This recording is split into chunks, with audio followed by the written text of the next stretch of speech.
Welcome to Kadampa Podcasts. These podcasts offer practical solutions to daily challenges and help guide us to a happier and more peaceful state of mind.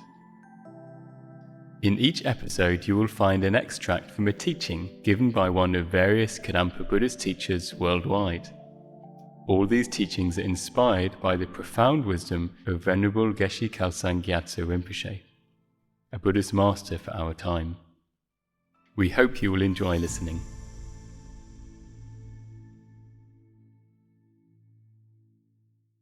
So where does happiness come from? What's the cause? What's the cause of happiness? So this is where Buddha comes in, because Buddha observed. He observed the mind. And what did he discover? Well, he discovered a lot of things. He discovered 84,000 things. In fact, we say he gave 84,000 teachings because he taught very extensively. And but anyway, what's his initial Buddhist practice 101 discovery? Arising through observation, and this is the key point. Arising through observation is he discovered that when the mind settles,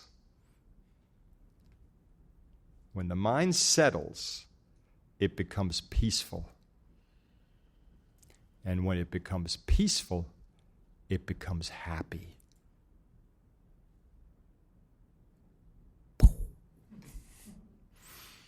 Or as Geshe Kelsang puts it in here, the real source of happiness is inner peace. The real source, the real cause of happiness, the actual cause of happiness, not outside, inside, is inner peace. When the mind is peaceful, happiness arises naturally. And I want to add on to it, like I said, he discovered that when the mind settles, it naturally becomes peaceful. It naturally becomes happy. So, this is where the experimentation part comes in. We can experiment. Is that true? Is that true for us?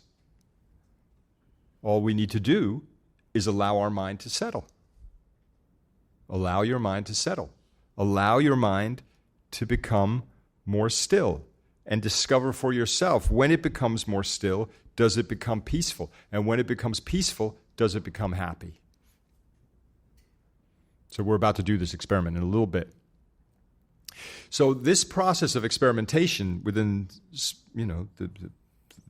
within the tradition that we're talking about here is basically the practice of meditation. That's what you do when you meditate. You experiment. Okay, Buddha said if I do this, I'll experience this. Let's see if that's true. Let me observe my mind. So there are many, many, many, many different types of meditation. Many, many different types of mind experiment that we can do, that we can use to learn how to increase our love, increase our kindness, increase our compassion, definitely increase our happiness, and definitely increase our joy, increase our self-esteem, increase our sense of confidence, let go of fear. You name it. There is a method that has been proposed for bringing about that positive state, and on the other hand, letting go of the underlying, we can say, negative state, agitated state that is causing the suffering. And those are, we can say, are kind of like Buddha's hypotheses, It's what he discovered to be true, but then we can go ahead and verify it. And of course, I don't know if you know this, but Buddha was around 2,500 years ago, pre-iPhone. And people are still practicing this, and they are still verifying those findings directly in their own experience. That's pretty darn peer-reviewed,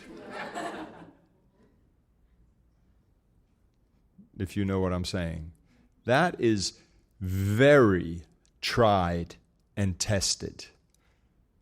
But nonetheless, just taking Buddha's word for it and all the subsequent meditation masters, down through the ages, all the great practitioners, the yogis and the yoginis who have practiced generation upon generation, just taking their word for it, yeah, it's inspiring, but it ultimately doesn't help us unless we become the scientists ourselves. We have to do the experimentation.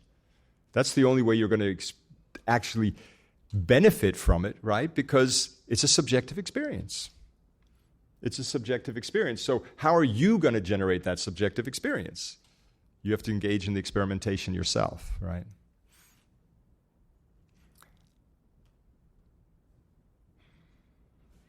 So, for example, like I said, there are many, many different types of meditation. So at the back of this book, How to Transform Your Life, there's an appendix. And the appendix is called Appendix 2, called What is Meditation? And in What is Meditation, Geshe Kelsang teaches a very simple breathing meditation. So breathing meditation is the one that most people are already familiar with.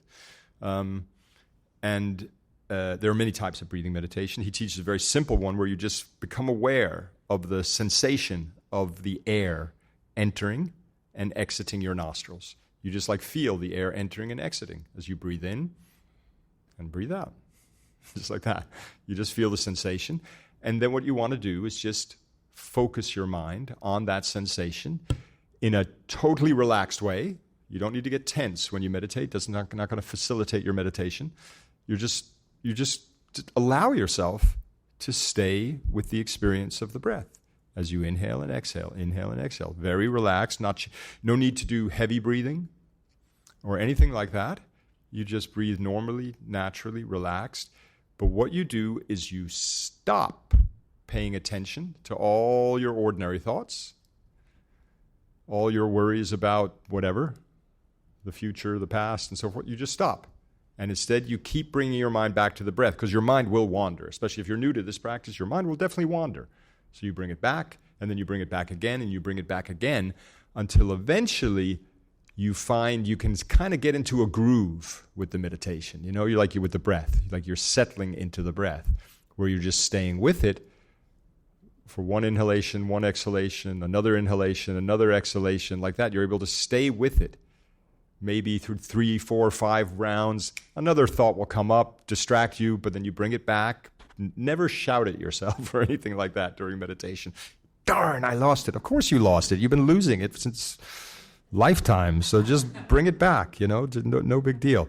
But gradually you will begin, even if you're just able to stay with it for 3, 4, 5 seconds, you experience a reduction in mental agitation. And with the reduction in mental agitation comes an experience of peace. It's not perfect peace yet. You're nowhere near that. But your mind becomes more peaceful. And as Geshe Kelsang explains then, at some point you're going to feel like, oh, my mind, you're going to feel like it's definitely more peaceful. Again, it doesn't need to be perfect. It can be a sort of rough peace, if you know what I mean. There's a ways to go. But then he says, at that point, you can shift your focus so that you're no longer focusing on the breath. Now you're just focusing on the peace. You're just enjoying the experience of peace. Such a lovely experience. It's free, by the way. And you carry, we might say, the tools with you wherever you go. You have it with you more than you have your phone with you. And that's saying a lot. Always there. You might think you ran out of battery, but actually, it's always there.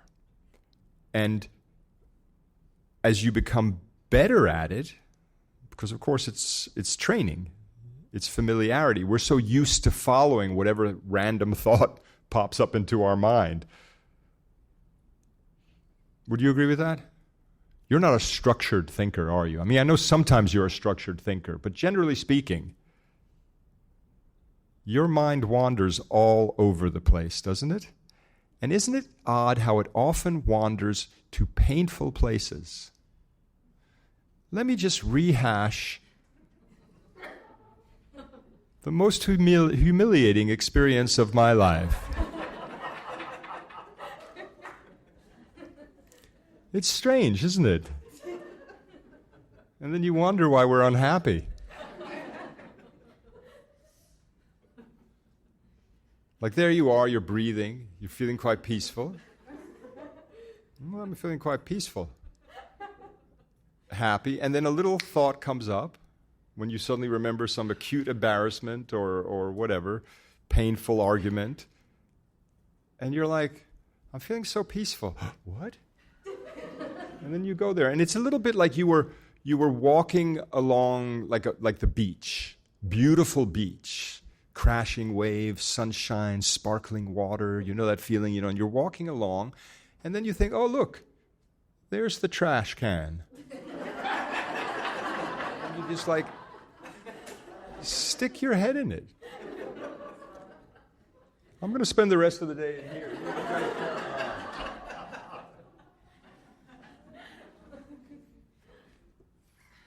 But we do, don't we? We get trapped. Sometimes we get trapped in a very, very painful place. Feel like we can't get out of it. In part because of not being familiar with what I'm talking about. Because we've come to believe in our depression. We've come to believe in our anxiety. In other words, we believe that is me. I am an anxious person. I'm a worrier. Or I am a hurt person. I've been hurt. Therefore, I am a hurt person. I can't act other than as a hurt person because I'm so deeply identified with that hurt. And this is where meditation is radical. It's radical in its impact. It's radical. It's fact, that doesn't even come close. It is revolutionary in its impact. Why? Because when you practice it regularly, you don't need to go overboard, it's not like 10 hours a day or anything like that, but just going in there maybe 15, 20 minutes, 10 minutes to begin with, 5 minutes to begin with. Whatever you can do is better than not doing it, But gradually you begin to develop a confidence. And what is the nature of that confidence? The nature of that confidence is that if I stop focusing on whatever it is that's hurting me right now, whatever that's causing me this pain, and instead I just disengage from those thoughts and allow my mind, for example, to stay with the breath for a period of time, my mind will settle. And when it settles, it will naturally settle into a peaceful mind. What's that telling us? Anyway, don't take my word for it. But in a moment, you're going to meditate on it yourself. But let me just read this. I'll just read a little bit from the appendix. At first, our mind will be very busy. And we might even feel that the meditation is making our mind busier.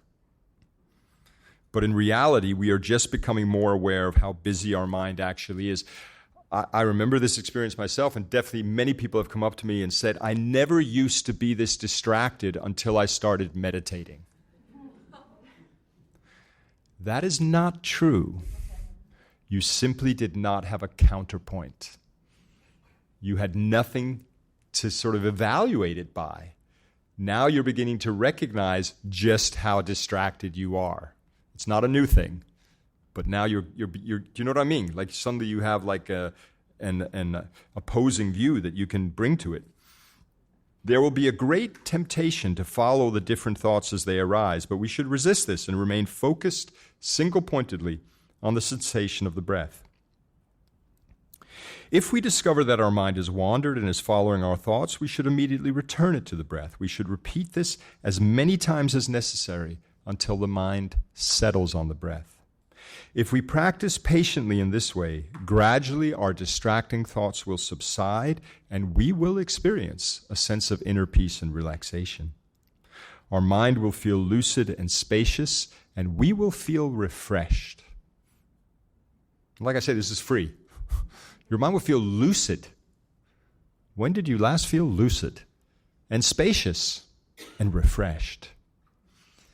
When the sea is rough, sediment is churned up, and the water becomes murky. But when the wind dies down, the mud gradually settles, and the water becomes clear. Perfect analogy. Allow the mud of the mind to settle, and gradually the mind will become clear. In a similar way, when the otherwise incessant flow of our distracting thoughts is calmed through concentrating on the breath, our mind becomes unusually lucid and clear. Not just lucid and clear, unusually lucid and clear. We should stay with this state of mental calm for a while. So that's the object of meditation itself, is just the mental calm. Enjoying it, not grasping at it. Don't get tight about it. Just hanging with it. You're kind of bobbing with it a bit. Because, the mind's going to still be moving. It's not going to be perfect. But you're just like, hey, this is nice. Peace. Calm. This is cool. I like this. Hanging with it. Even though breathing meditation is only a preliminary stage of meditation, because there are many, many, many other meditations that we can learn on the basis of this one, it can be quite powerful. We can see from this practice that it is possible to experience inner peace and contentment just by controlling the mind, without having to depend at all upon external conditions. That's going to give you confidence. You don't need the external conditions. By all means, we all need some kind of external conditions to live, obviously food and relationships and so forth like that. But what we don't want to think is, I need them for my happiness.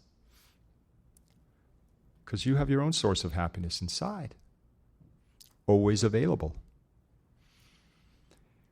So this is one of my all-time favorite sentences. Many of you will have heard this many times before, if you've come before. When the turbulence of distracting thoughts subsides and our mind becomes still, a deep happiness and contentment naturally arise from within. Woo! When the turbulence of distracting thoughts subsides. So that can take a little while, getting used to that. And the mind becomes still. A deep happiness and contentment naturally arise from within. So this was Buddha's discovery, that happiness is natural.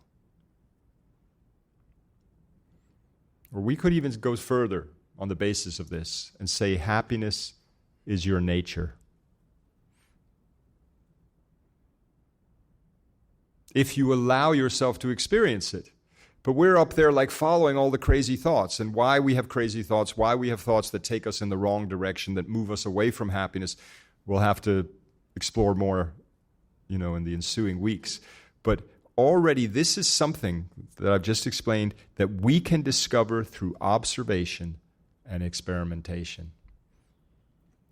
And if you do that, well, I suspect, this is my suspicion, that you will verify Buddha's findings in your own experience. Feeling inspired by this podcast? Dive deeper into the timeless wisdom of modern Kadampa Buddhism by following the link in the episode description. We look forward to reconnecting with you in the next episode of Kadampa Podcasts.